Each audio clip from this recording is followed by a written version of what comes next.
మన జీవితంలో సాధించాలని అనుకున్నవన్నీ సాధించాక కూడా మనసులో ఏదో ఖాళీగా ఉంది అని అనిపిస్తుందా? మనం పొందుకున్న విజయం మన బ్యాంక్ అకౌంట్స్ నింపిందేమో కానీ మన ఆత్మను నింపలేదన్న భావన ఎప్పుడైనా కలిగిందా? బైబిల్లో అలాంటి ఒక మహిళ ఉంది. ఆమెకు కూడా సర్వసంపదలు ఉన్నాయి.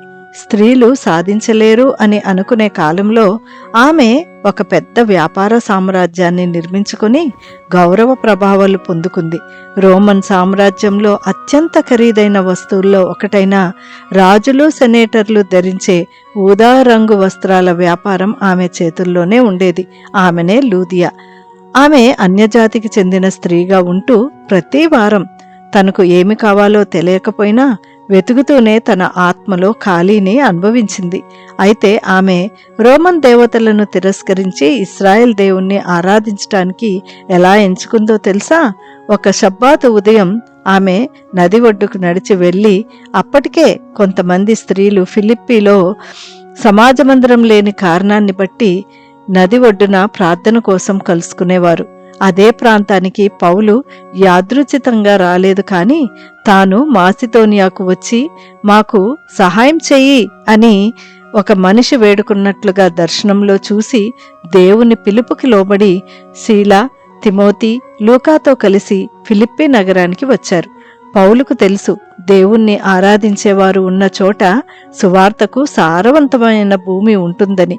లూదియా ఎన్నో సంవత్సరాలుగా వెతుకుతూ ప్రార్థిస్తూ ఉన్న రీతిగా పౌలు సువార్త ప్రకటించగా విని దేవుడు లూదియా హృదయాన్ని తెరవగా ఆమె క్రీస్తుని సొంత రక్షకుడిగా అంగీకరించడమే కాకుండా తన కుటుంబమంతా ఆ రోజే బాప్తిసం పొందారు.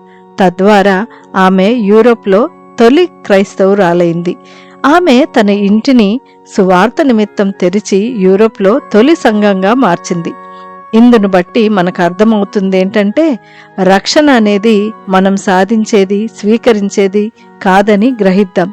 దేవుడు ఆమె హృదయాన్ని తెరిచినప్పుడు మాత్రమే ఆమె నిజంగా అర్థం చేసుకుంది. లూదియాలాగా దేవుడు మన హృదయాన్ని తెరిస్తే, మనము మన జీవితాన్ని తెరిచి ఆయన చేతుల్లో పెట్టినప్పుడు, లూదియా ఎలాగైతే క్రైస్తవ విశ్వాసాన్ని యూరోప్లో వెలిగించిందో, ఆయన మనల్ని మనమున్న చోట ఆయన మహిమార్థమై వాడుకుంటారు.